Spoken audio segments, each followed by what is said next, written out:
I'm not matching profiles, I'm matching people. How far are you willing to go to become you? I'm asked that same question every morning. The connection has been lost to each other and to ourselves. Toxicity continues to rise while self-worth continues to fall. This was created out of sheer necessity, the desire to create change and curve the culture back to connection. My journey has rerouted my idea of who I'm becoming. Connection begins within, continues outward. Love you, then love me, in that order. If I'm about to get uncomfortable, then so are you. I'm learning who I am. Now I want to get to know you. Connection over convenience. We should be good. I hope we are. Yeah, I hope so. Everything good? Julia, thank you so much for joining me. This is great. Yeah, I'm glad that we could finally do it. I know it's been a little bit. It has. I appreciate you having the flexibility. And how was vacation? Oh, it was so nice. I miss being near water so much. Yeah. Where were you guys? Yeah. We flew to Milwaukee to spend some time with his family and then drove to Michigan to spend some time with my family and like rented a pontoon boat on Lake Michigan and stuff. It was just so nice. Very nice. Yeah. Was that your first vacation with him? Outside of like Christmas, yeah. So yeah, it was good. We only had one fight, so that's okay. Yeah. Was that the first time the families met as well? No, I actually met his family like a month in during Thanksgiving, and then he came home with me for Christmas. So okay. we met our families like really early in, which was nice. But how did you guys meet? We met at a park.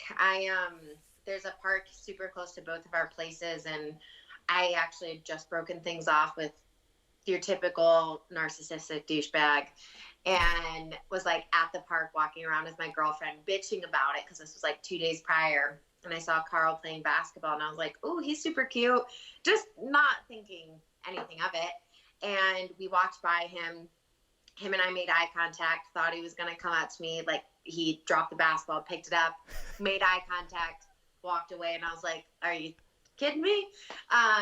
And so a couple minutes later, I made my friend Riley go give him my number, and we had a date the next night and been together ever since.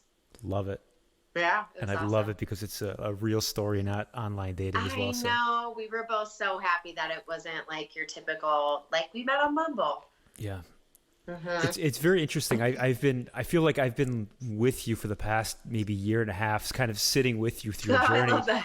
And I think, it was probably about a year and a half I found you on Instagram and kind of entered into the journey of your journey, essentially. A lot has changed in a year and a half. Yes. Yeah.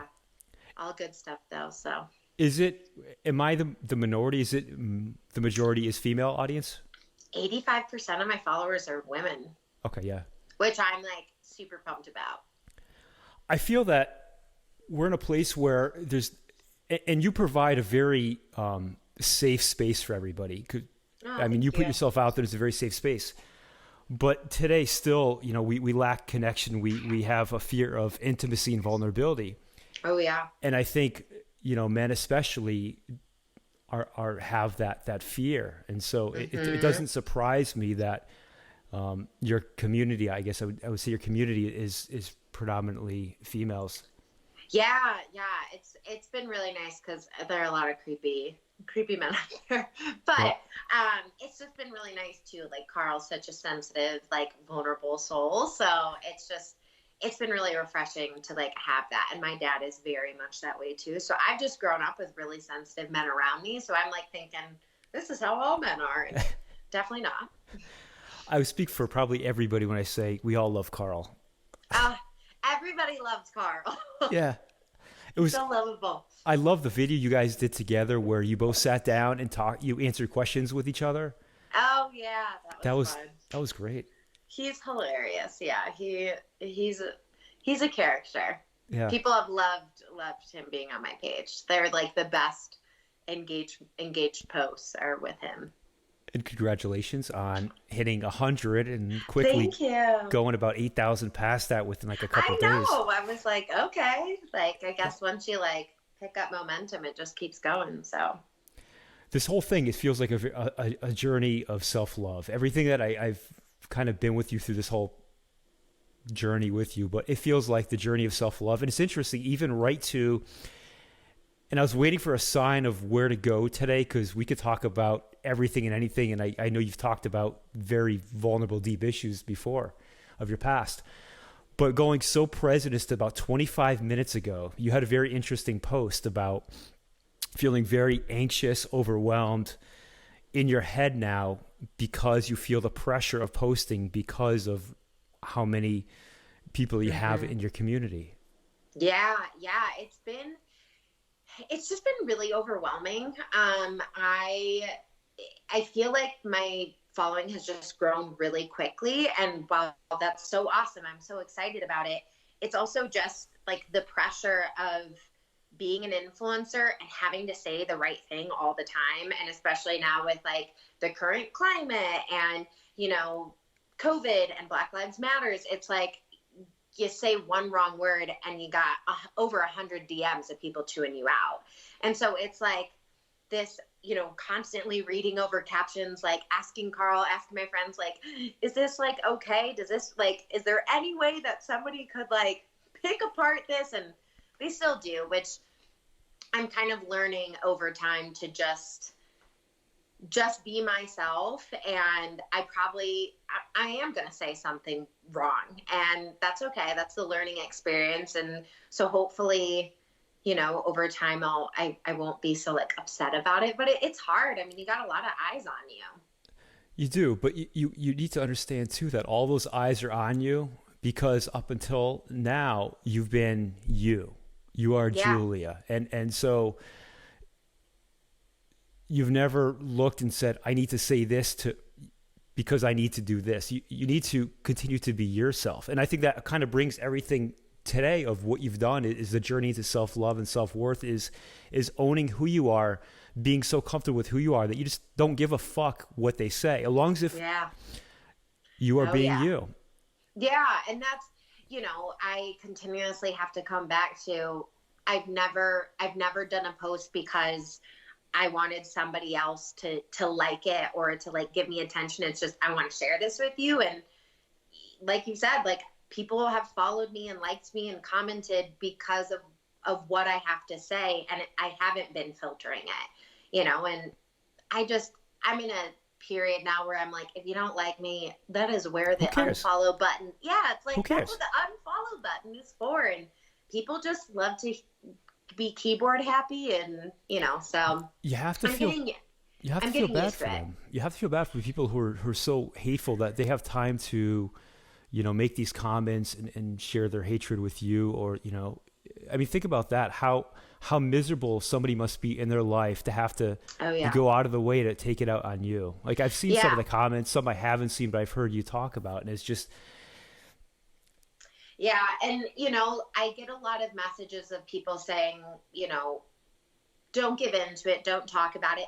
But I personally think it's really important to talk about it, of saying like, hey, this is what a lot of people, even people that aren't influencers, get behind the scenes. This is what, you know, trolling can do to mental health. And I think it's really important to talk about like, hey, there are some really miserable people out there that want to take the wind out of your sails. And if you want to give them a little clap back, like, that's okay. I personally am happy to call people out. I know some people are like, don't feed the trolls, but sometimes I think it does deserve a little clap back. And I don't know. I've gotten to this point where I'm just like, fuck it. It's coming though from them. It's literally coming from a place, lack of self-worth, lack of self-love. I mean, that's what that is. Yeah. Misery loves company, and, you know, someone to create a fake Instagram to come to my page and bring me down. It's like, oh, that must feel so shitty, you know, to have to troll a complete stranger on the internet to make yourself feel better.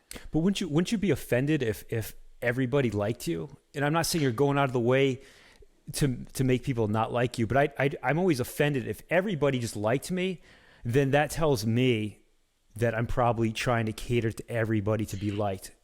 100%. Like, I'm not everybody's cup of tea. Not everybody's going to like me. And the bigger you get, the more trolls you get. And that just means you're doing something right. Yeah. It's being a gatekeeper of you is to keep the negativity out. It's not to keep you from yourself. And you always have to know that boundary. Literally, we just talked about boundaries. 30 minutes Oh, ago, I yeah. think you said boundaries, but yeah. Yeah. I don't get on my phone until 8 a.m. I don't check like my social media. I have an assistant now that does like my DMs and pulls out like the important ones. And so I'm just really working on having like some hard boundaries with social media to like protect my mental space. So I know today you have this incredible relationship with Carl. Yes. But even more important today is I'm so curious of the relationship you have with yourself. Like, what does that look like today? You know, it's interesting. I think like this whole quarantine has definitely brought up a lot for me. It's been a long journey of like this, like self-worth, self-love, like feeling comfortable with myself. And it's some days like the wind is completely knocked out of my sails. And, you know, I'm realizing like it's a continuous project.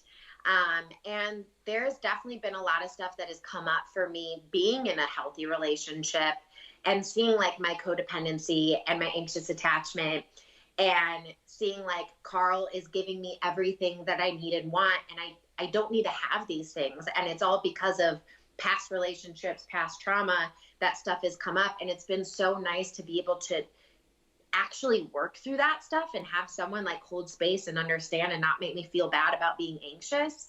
And so quarantine has definitely got me to a place of really being uncomfortable with my anxiety, my emotions.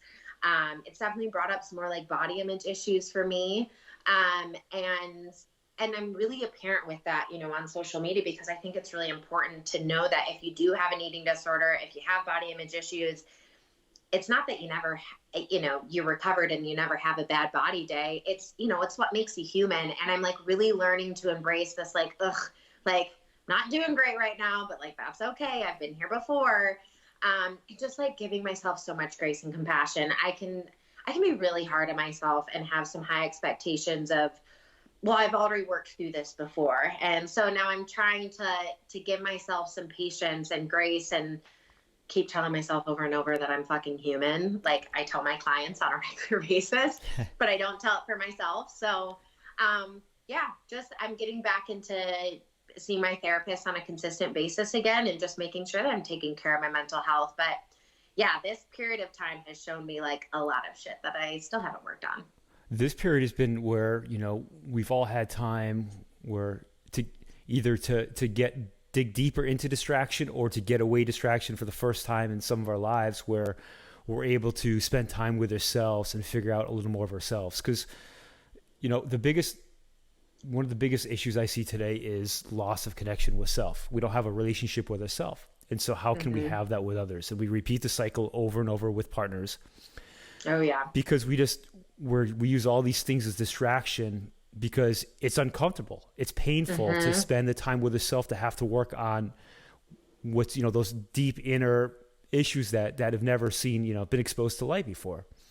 Yeah. And honestly, being in this healthy relationship with Carl and not feeling anxious and not feeling worried that he's going to, I have a lot of like abandonment issues, which I don't know where the hell they come from, but I had this fear that, you know, somebody's going to leave me for somebody better, because that's what's happened in past relationships, or, you know, I've been cheated on. And so being in this healthy relationship where I don't have this like anxiety in the back of my head, wondering who's Carl talking to? Where's Carl? Or like, is he texting some girl, whatever it is? It's like, oh, I actually have like space to now worry about me. Where in past relationships, I put so much of my energy in trying to make the relationship work, but it was toxic. Because you weren't really in a relation. You were in a one-sided relationship. When it comes to a toxic relationship like that, so you're holding the whole. You're carrying the whole relationship, their part and your part. It's exhausting. Yeah, I was trying to make it work. I've dated a lot of like narcissists and manipulative type people, and I'm an empath. And so it's super easy for me to get like sucked into that and see like the potential in people. But my like new phrase for myself and like my friends is like, date partners, not projects. Your partner is not an art project. It's absolutely true. They're not an art project to try to create and mold them to what we want them to be, because that's stealing taking away their identity, and that's stealing, you know? Yeah.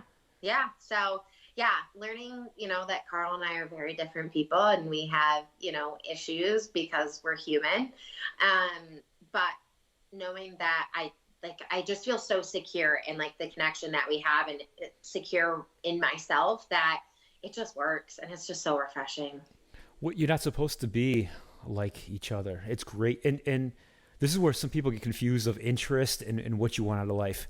You're allowed to have different interests. You don't have to have the same interests. That'd be almost boring if everything was identical, right? Yeah. However, if you want two different things out of life, that is where then you might not be on the same page, Yeah, it's like religion, sex, kids, that can make it all really messy if you guys like don't necessarily align on all of those things. So sure.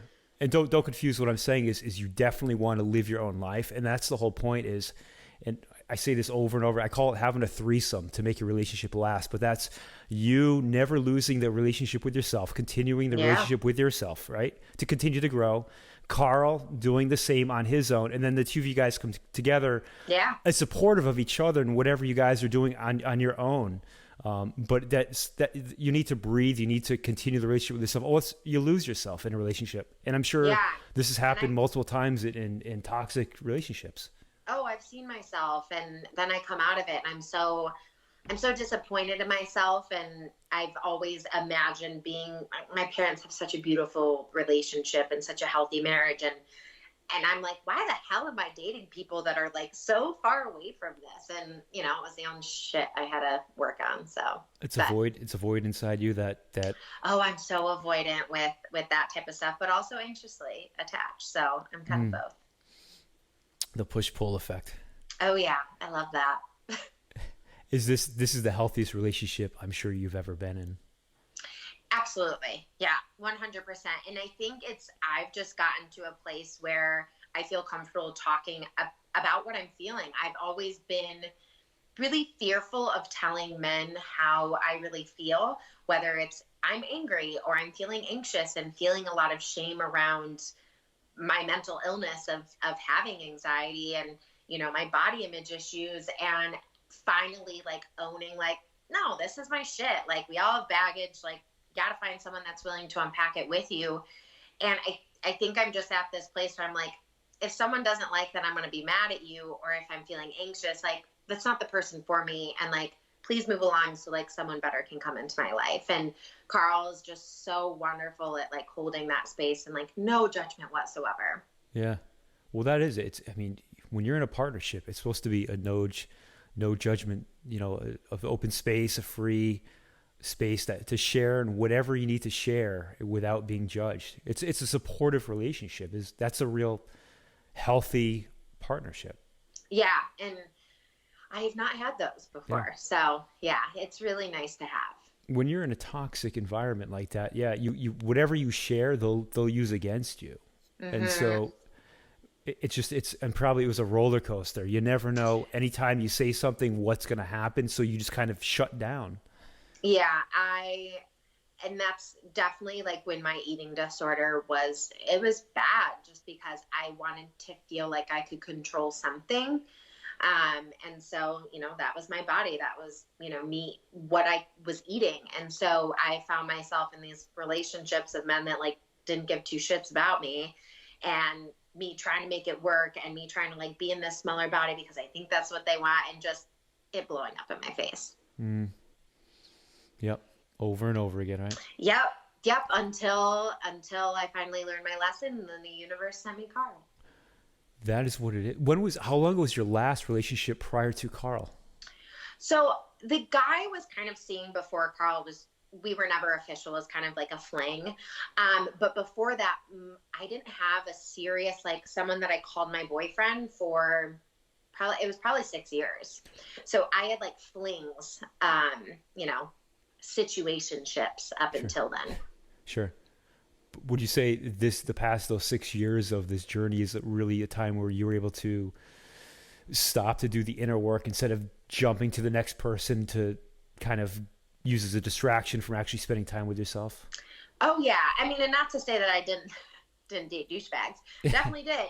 But it became like less and less in shorter periods of time, where I kind of just started learning to stand up for myself, to be like, oh, something feels off, like actually like listening to my intuition and my gut being like, this isn't healthy, this isn't good, and actually stepping away from it because I know that I'm worth more than that. And so, yeah, the last 6 years, it was like a lot of me saying goodbye to relationships that weren't serving me. Friendships, romantic. Yeah. Yeah. It's boundaries. And I mean, we're energy, right? I mean, that's what we are, is energy. And when you able to vibrate at a much higher frequency, all of a sudden your surroundings change. Everybody around you changes. Your whole world looks different. The people that you meet look different. Oh yeah. Yeah. And honestly, the second I kind of cut it off with the guy that I was seeing last year before I met Carl, it was like, I just felt like a different person. And like I met Carl and just everything changed. And like the friendships that weren't serving me went away. The anxiety went away. I mean, I'm still anxious, but you know, the anxiety in relationships went away. My like comfortability with speaking up for myself, just, yeah, it felt so different. And I was like, this is what I've been working towards. When you feel that internally as opposed to searching for it externally, once it's filled internally, nobody will ever be able to take that away from you now. Yeah. Like you finally just closed the gap where now you've found yourself essentially. You know who you are. Yeah. And I think ending it with that guy, I feel like I took my power back. And I was like, I'm whole again. I feel like myself again. And then the universe is like, yeah, you finally, like, you listened. Yeah. And yeah. And then, like Carl played basketball. So. Universe knows best.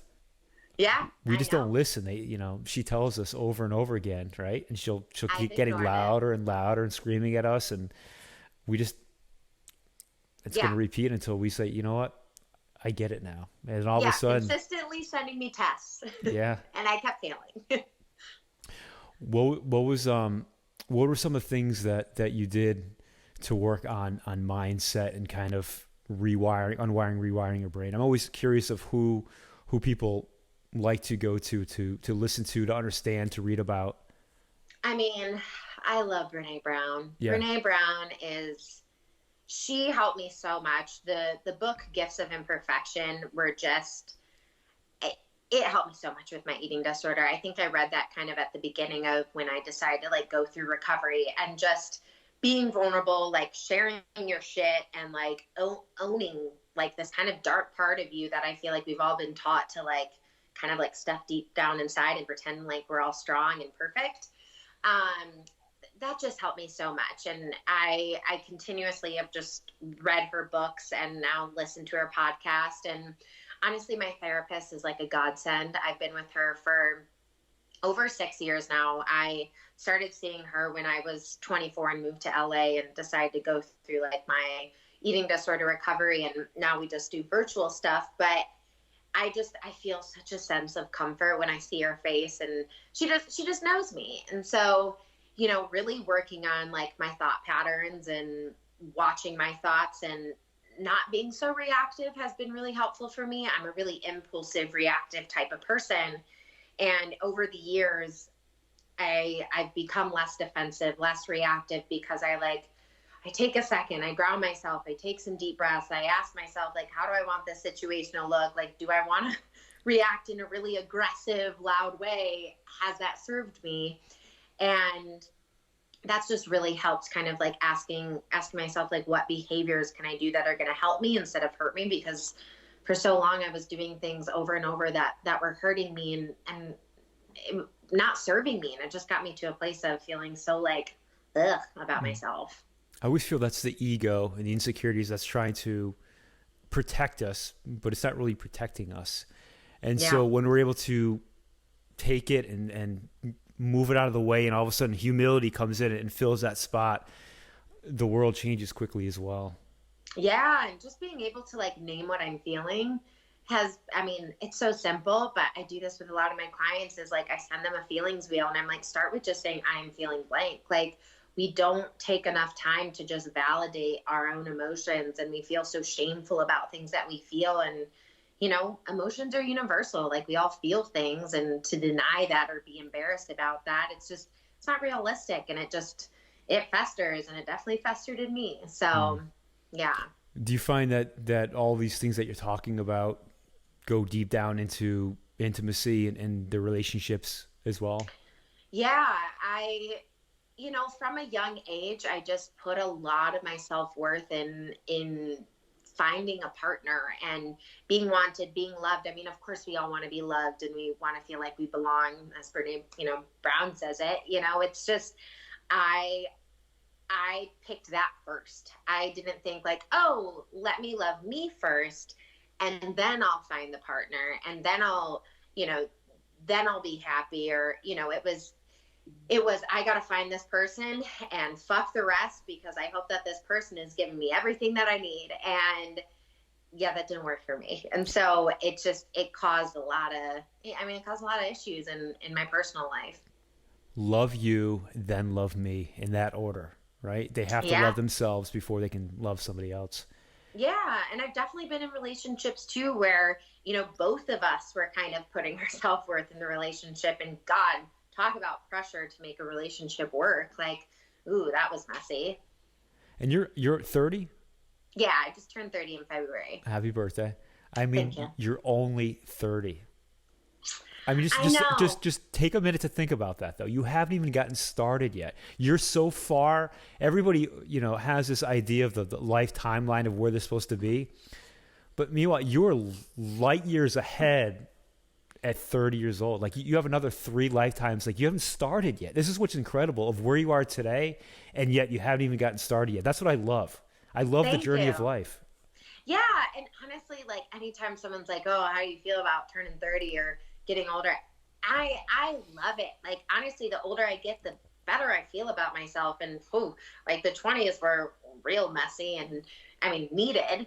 But I had this expectation that at 25, I was going to be married and be a teacher and have like these cute kids and a great marriage, and that blew up in my face. And so I'm just so happy that I didn't do all of that stuff, because I probably would have ended up in divorce. So expectations are the root of all disappointment, though. So what you wanted, you were going, and correct me if I'm wrong, but not by you, but by life's timeline of by 25, I need to have this, I need to be married, I have to get ready, blah, blah, blah, blah, blah. Like the life timeline, check, right?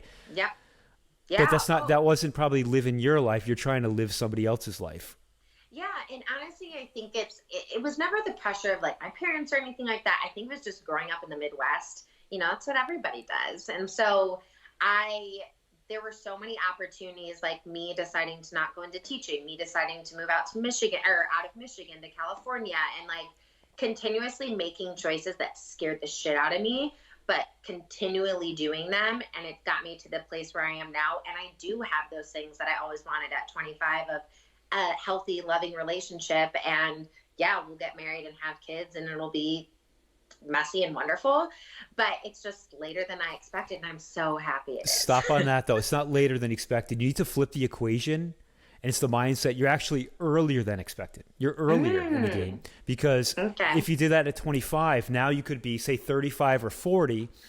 That's true. Miserable, and now you're starting life at 40, which there's nothing wrong with that as well, but you're ahead of the game. You're not behind the game.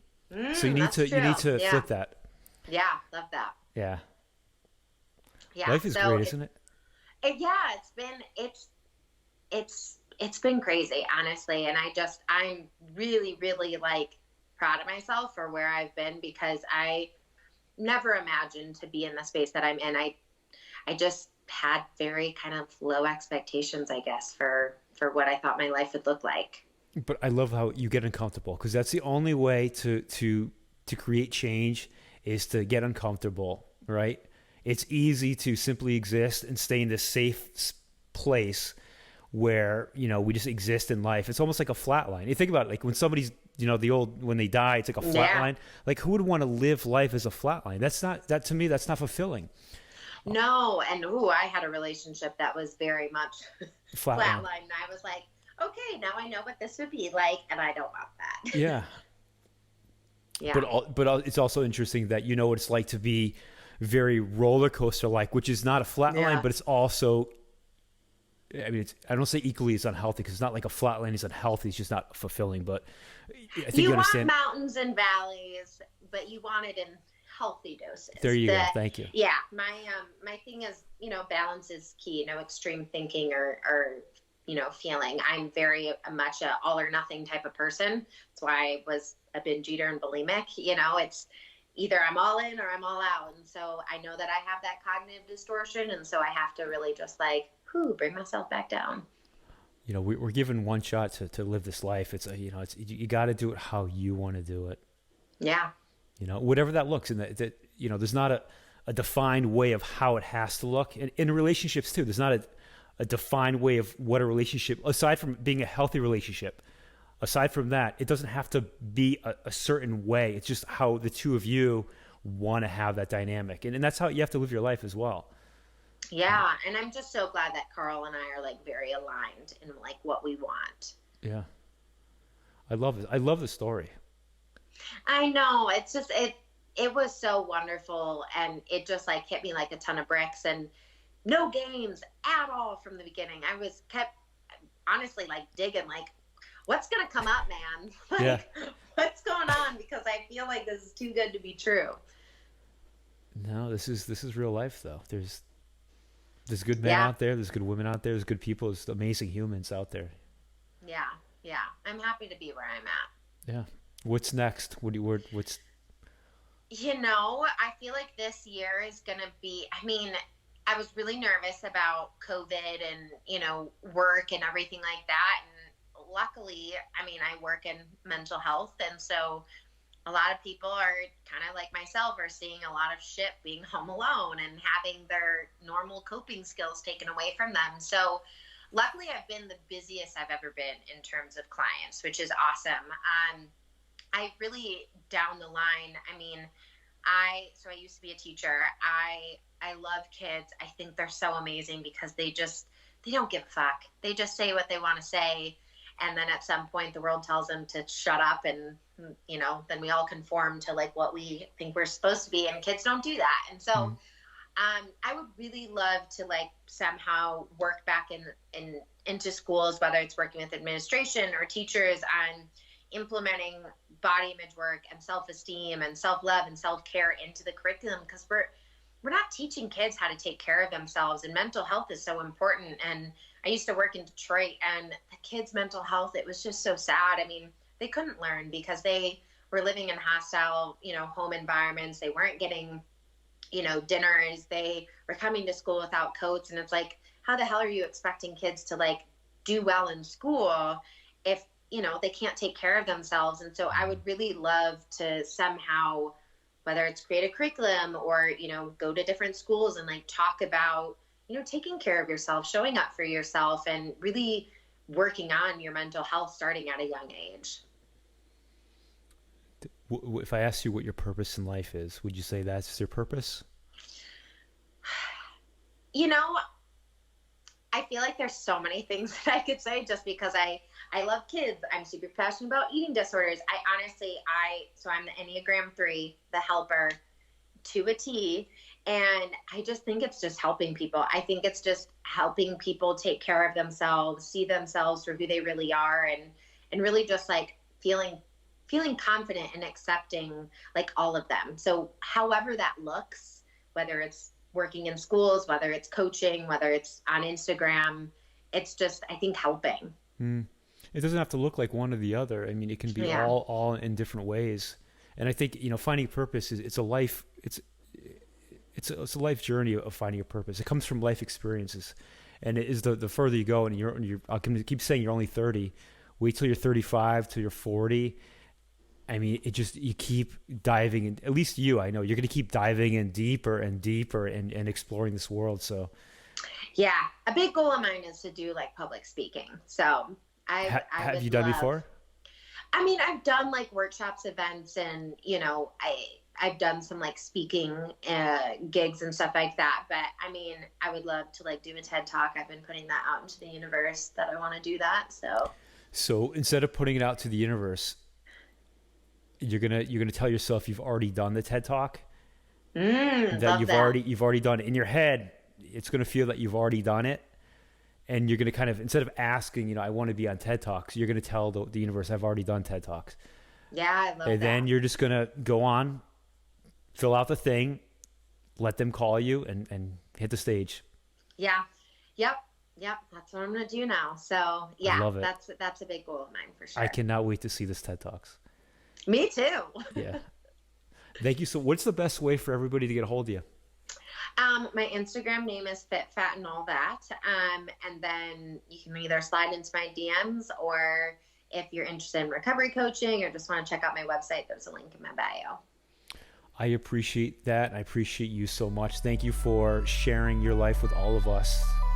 Yeah, thank you so much for having me. This was so fun. This is great. Thank you. I appreciate it. And we'll go from there. Awesome. Bye. Take care. Bye.